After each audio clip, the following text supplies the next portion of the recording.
Bismillahir Rahmanir Rahim. In the name of God, the most merciful, the most beneficent. Your Majesties, Your Royal Highnesses, distinguished members of the Norwegian Nobel Committee, dear sisters and brothers, today is a day of great happiness for me. I'm humbled that the Nobel Committee has selected me for this precious award. Thank you to everyone for your continued support and love. Thank you for the letters and cards that I still receive from all around the world. Your kind and encouraging words strengthens and inspires me. I would like to thank my parents for their unconditional love. Thank you to my father for not clipping my wings and for letting me fly.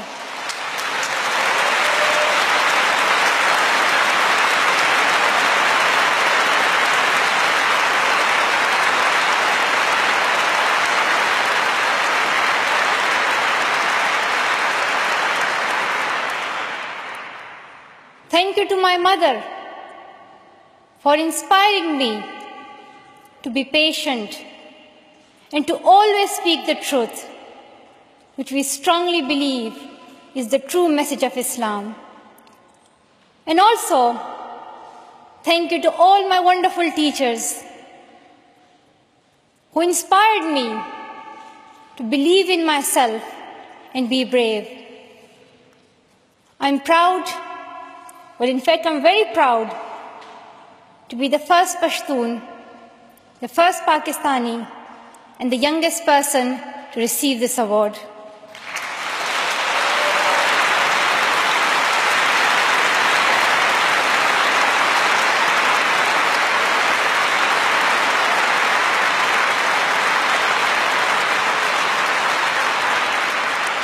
Along with that, I'm pretty certain that I'm also the first recipient of the Nobel Peace Prize who still fights with her younger brothers. I want there to be peace everywhere, but my brothers and I are still working on that.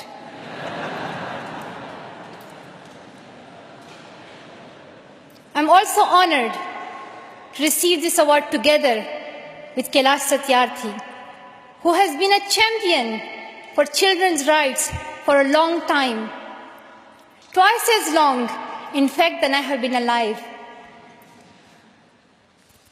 I'm proud that we can work together. We can work together and show the world that an Indian and a Pakistani, they can work together and achieve their goals of children's rights.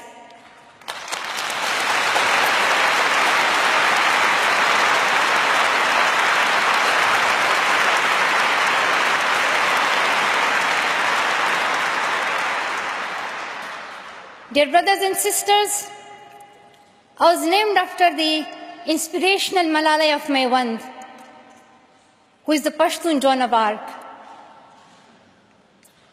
The word Malala means grief-stricken, sad. But in order to lend some happiness to it, my grandfather would always call me Malala, the happiest girl in the world. And today, I'm very happy that we are together fighting for an important cause. This award is not just for me.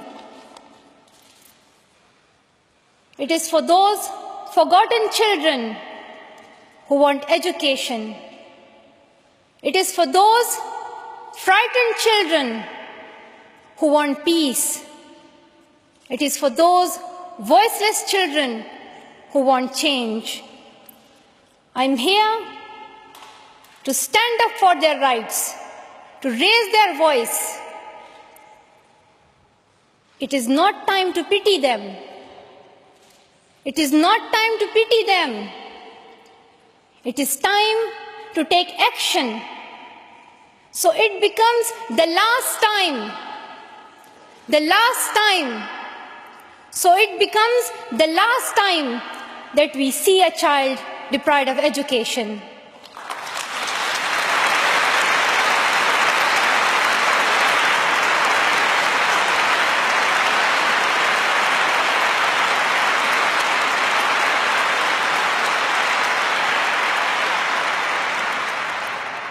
I have found that people describe me in many different ways.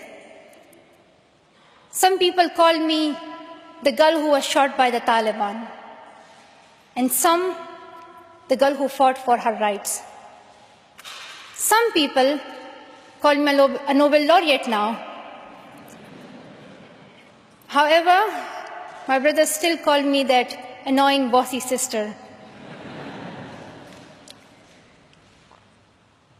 As far as I know, I'm just a committed and even stubborn person who wants to see every child getting quality education, who wants to see women having equal rights, and who wants peace in every corner of the world.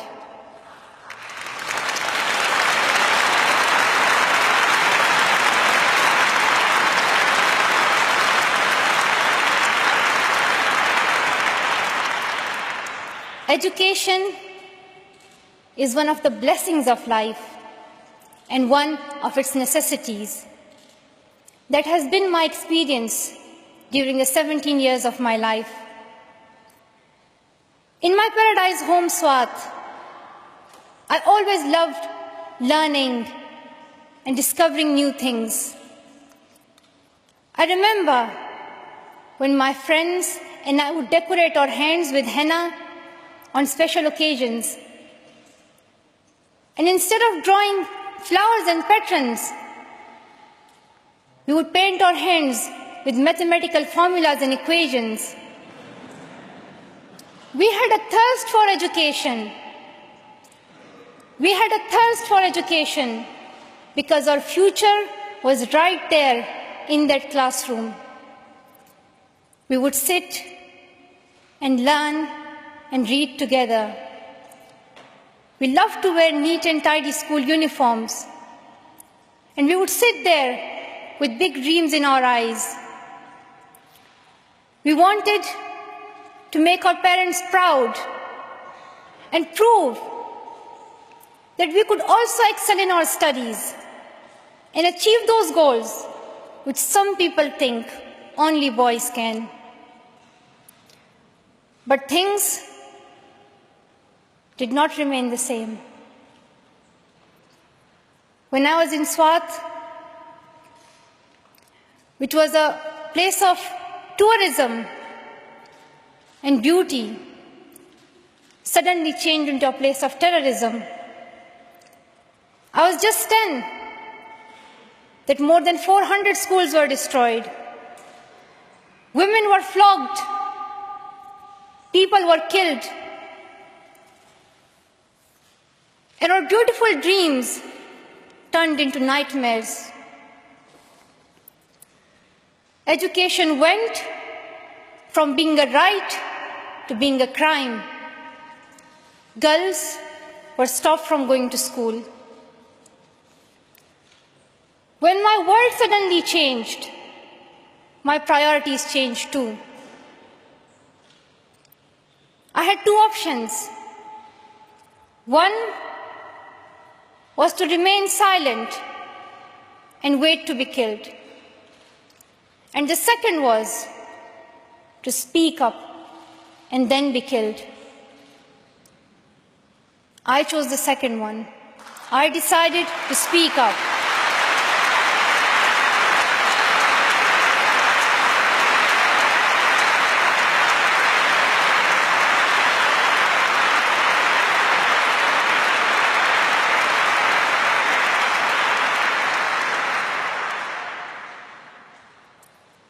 We could not just stand by and see those injustices of the terrorists, denying our rights, ruthlessly killing people, and misusing the name of Islam, we decided to raise our voice and tell them, have you not learned that in the Holy Quran Allah says, if you kill one person, it is as if you kill the whole humanity? Do you not know that Muhammad, peace be upon him, the Prophet of mercy, he says, do not harm yourself or others. And do you not know that the very first word of the Holy Quran is the word Iqra, which means read? The terrorists tried to stop us and attacked me and my friends who are here today on our school bus in 2012. But neither their ideas nor their bullets could win. We survived. And since that day, our voices have grown louder and louder.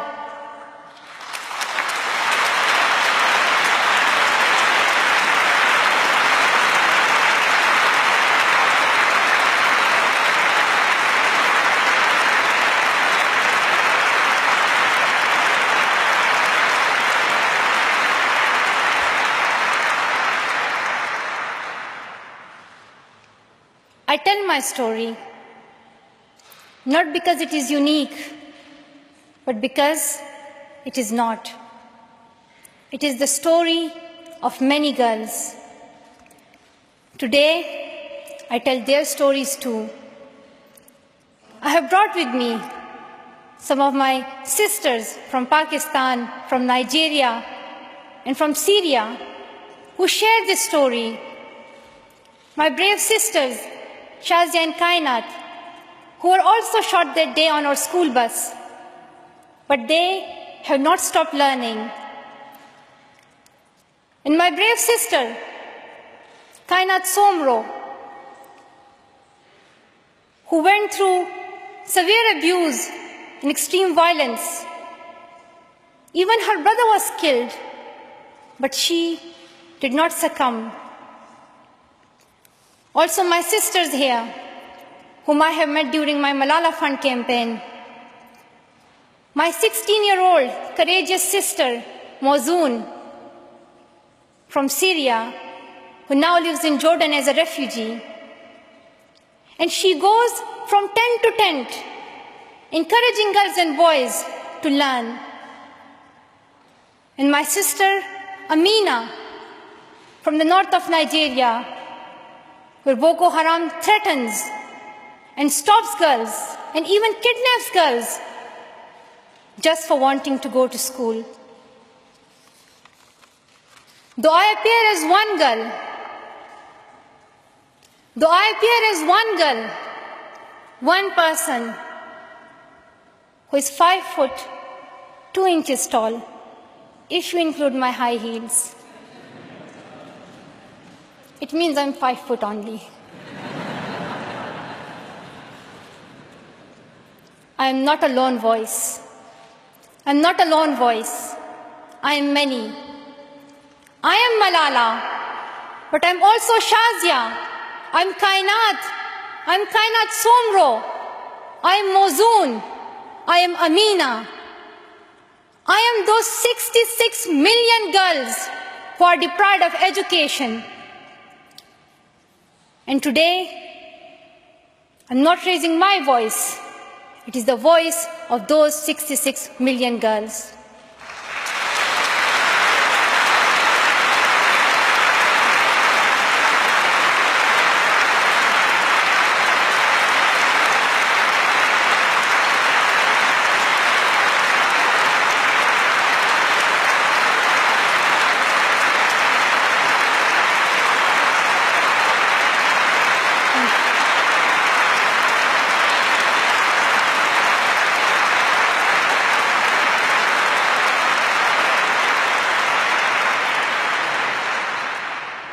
Sometimes people like to ask me, Why should girls go to school?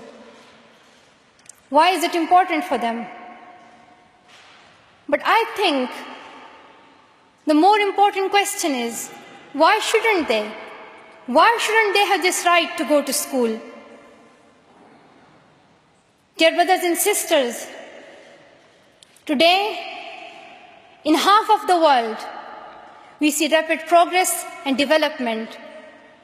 However, there are many countries where millions still suffer from the very old problems of war, poverty, and injustice.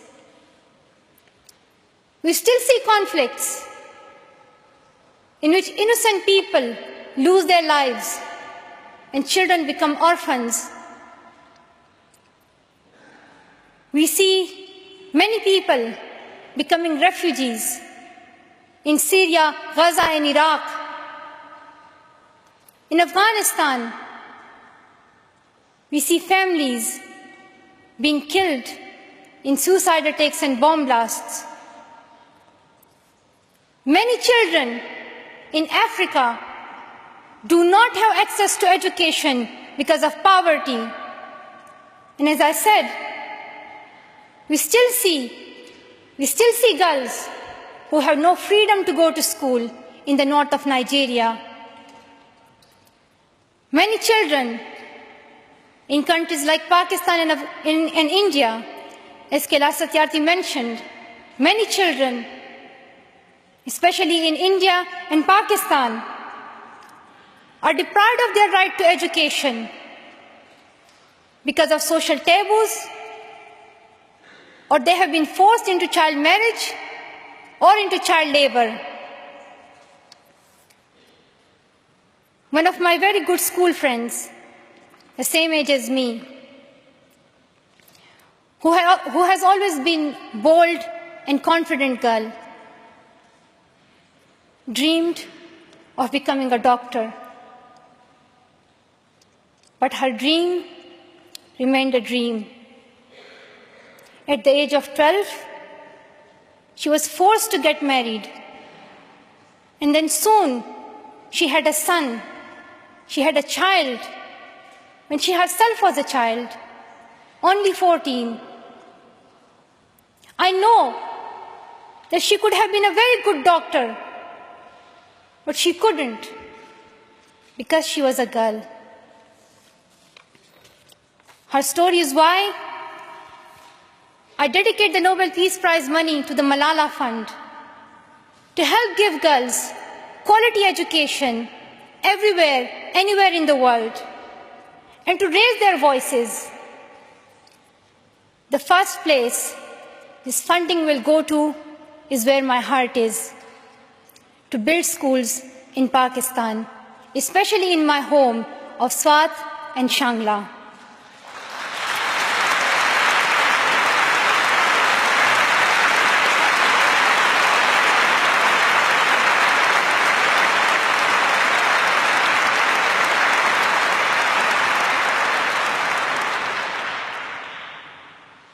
In my own village, there is still no secondary school for girls.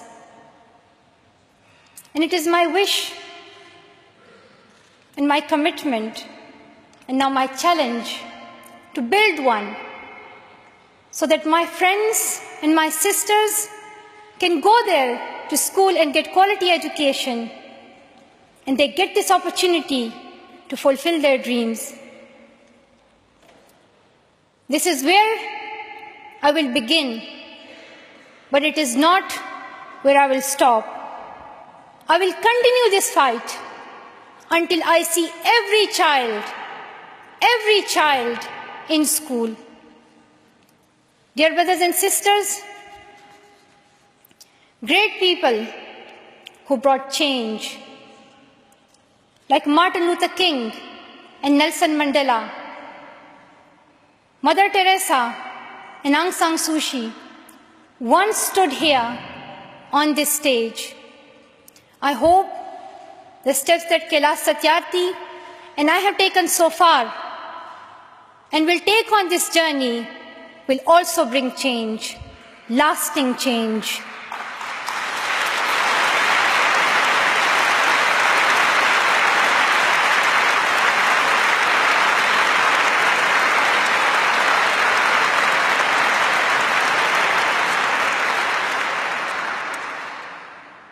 great hope is that this will be the last time. This will be the last time we must fight for education. Let's solve this once and for all. We have already taken many steps. Now it is time to take a leap. It is not time to tell the world leaders to realize how important education is. They already know it. Their own children are in good schools.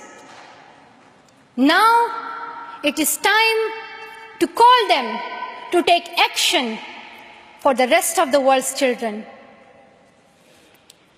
We ask the world leaders to unite and make education their top priority.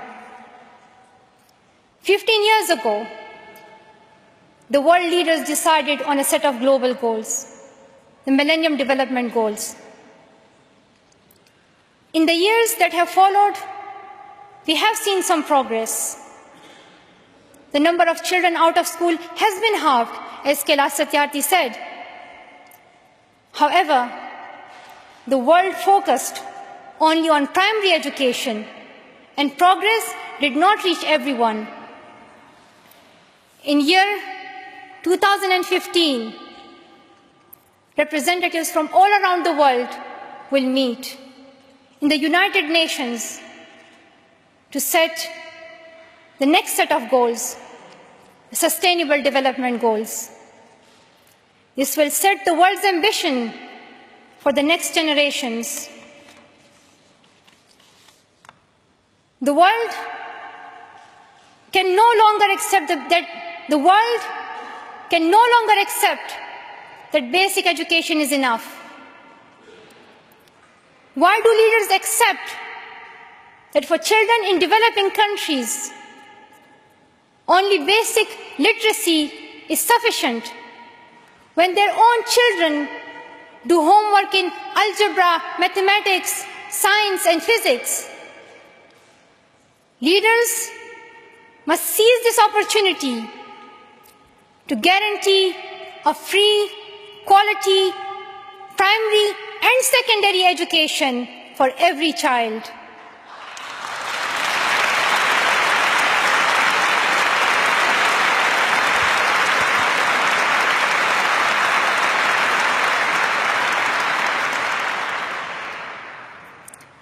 Some will say this is impractical, or too expensive, or too hard, or maybe even impossible. But it is time the world thinks bigger. Dear sisters and brothers, the so-called world of adults may understand it, but we children don't. Why is it that countries which we call strong are so powerful in creating wars, but are so weak in bringing peace? Why is it?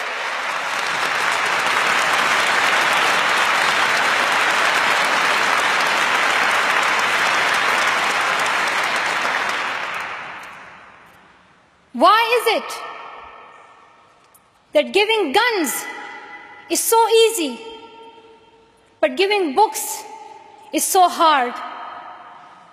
Why is it? Why is it that making tanks is so easy, but building schools is so hard?